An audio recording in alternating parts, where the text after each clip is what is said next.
If you're trying to figure out how to edit YouTube videos for your real estate content, we're gonna tell you all about how to do it in today's video.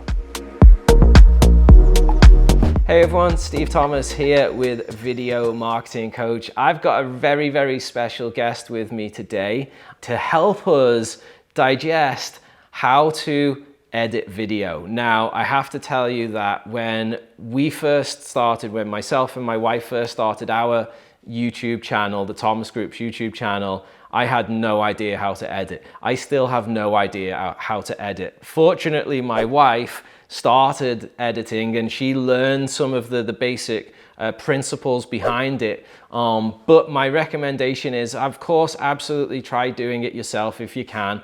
But when you start growing, when your business starts growing, it's really important to stay in your lane and hire somebody else out who's not only better at doing what you're doing, but when you're not editing video all day, it allows you to spend more time speaking to people that want to buy and sell real estate. I thought first of all it'd be interesting for people to know, like, what sort of software do you use?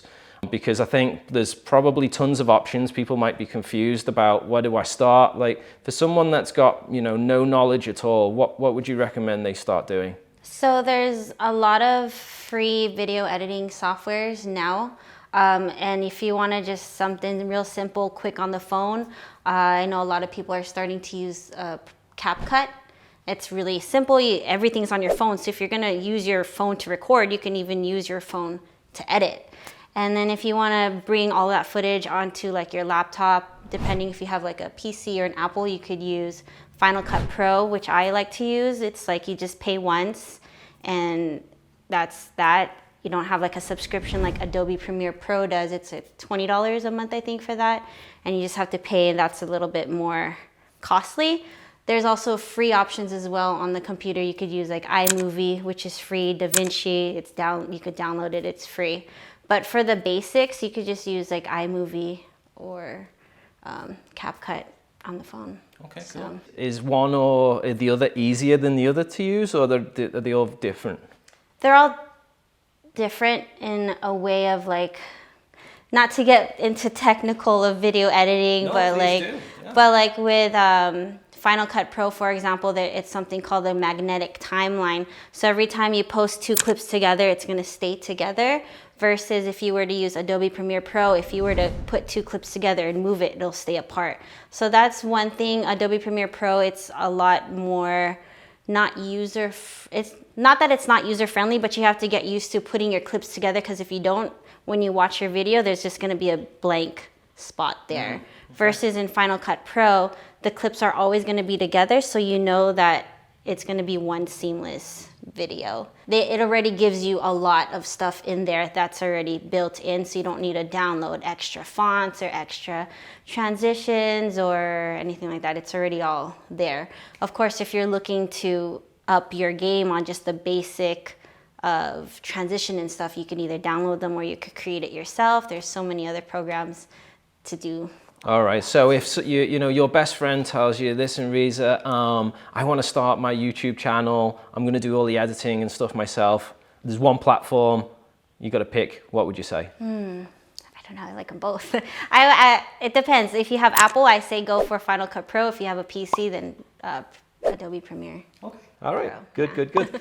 And is there any sort of like techniques or anything that you can like share through using any of these services that will help somebody out there maybe be able to learn them a little bit quicker? So one technique, I guess, when you're filming, start already to think how you want it to be edited, so you'll already know what you're going to edit before you even start editing. Very important. So yeah, reverse engineer it. That's a big one, because then if you just click and just record, and then once you process it or enter it into the computer or whatever, wherever you're going to edit it, then you'll just have a bunch of just videos and you're like, okay, where do I put all of these clips? Versus if you're like, okay, this is where we're going to film this shot, and this is how I'm going to have it positioned, and I'm going to have it transition into this shot, so you already have that. So do you do all of this in your head? Do you build up the picture ahead of time when you're going out recording with us? Yeah. Of how you want that to look, right? Yeah. And then when we're doing it, you make sure that you put us in these specific positions almost. Yeah, that's why like when you guys send me the notes of what we're gonna film, I'll just I'll go through it and I'm like, oh, okay. Then I'll already start visually thinking like, okay, this is where we should film it.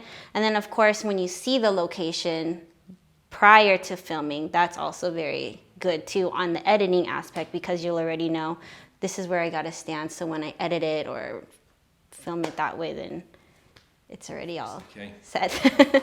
All right, so that's all really helpful, Riza. Let's talk a little bit about the importance of B-roll, because I think that, in my personal opinion, and you might have a different opinion, I am interested to hear this, but I think you can't have enough B-roll.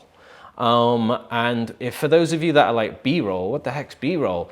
B-roll is basically like, we'll put some B-roll in now, all right? Is B-roll are these like clips or whatever that pop up to break up the flow of a video. And maybe you can talk probably a little bit more about the importance of B-roll, Riza, but let's just talk a little bit about that and like, you know, putting them in, like, you know, when is the right time to add B-roll? Is there a right time? Okay, so yeah, B-roll is very helpful, especially visually when you explain something like, oh, this house looks like this, and then you have an actual footage of it. So that's really B-roll. So what would be like a couple of ways that you can get B-roll when you're building up this picture? You know, you're telling us you reverse engineer the whole video.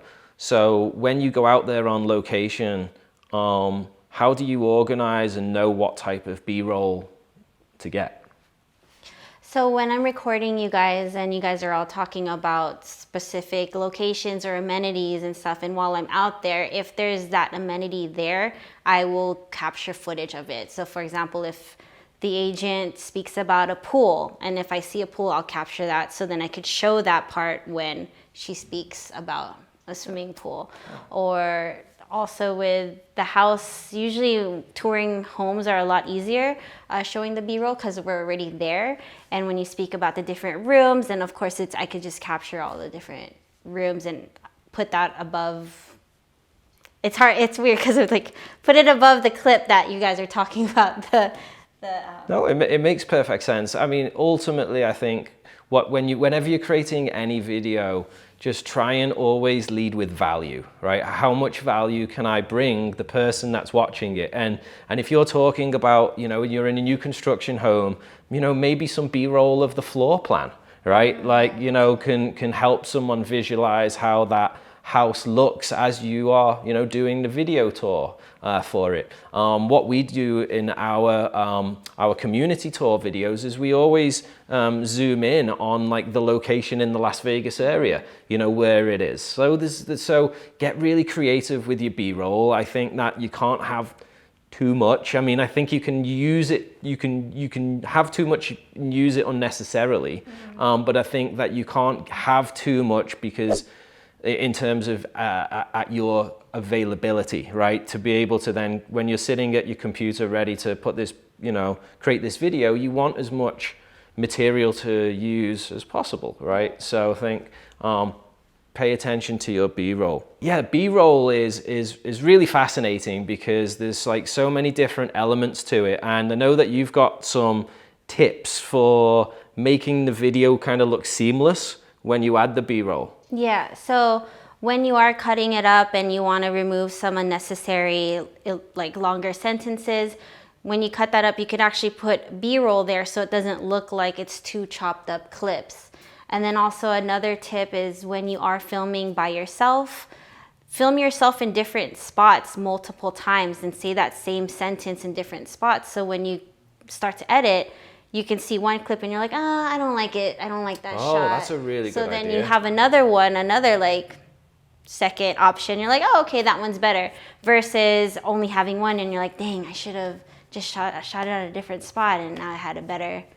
And this is something that you've learned from experience. Oh yeah, yeah. Right? And then the B-roll thing, get as much B-roll as possible. The more you have, the better. You can't have enough B-roll. Because then if you create another video, you can use that B-roll for that other video. Oh, of course, yeah, because we've repurposed a lot of our B-roll on our channel. And that's just the smartest use of your time, right? So definitely get as much content as you can at all times. Even, would you say, even if like somebody's going to a community to do a home tour, but there's a, you know, a community recreation facility close by, like you'd go by there, you'd get that as well, and then you can use all of that material, you know, in that video and in the other one as well. Yeah, especially if you're gonna talk about a community and it's like the same area, just two different spots, but they share the same recreation. You already got that spot, so you don't need to go back there and get that B-roll again. Great tips, Reza. So anyway, we hope we brought some valuable information to you in this video. If you haven't yet liked or subscribed to our channel, we really appreciate it if you do so. That way we can keep you up to date on everything related to real estate video marketing. But for now, thank you so much for watching. If you need any help with your editing, we can help you at videomarketingcoach.com. You can find all of our information on the screen right now, and we'll look forward to seeing you again soon. Thanks for watching.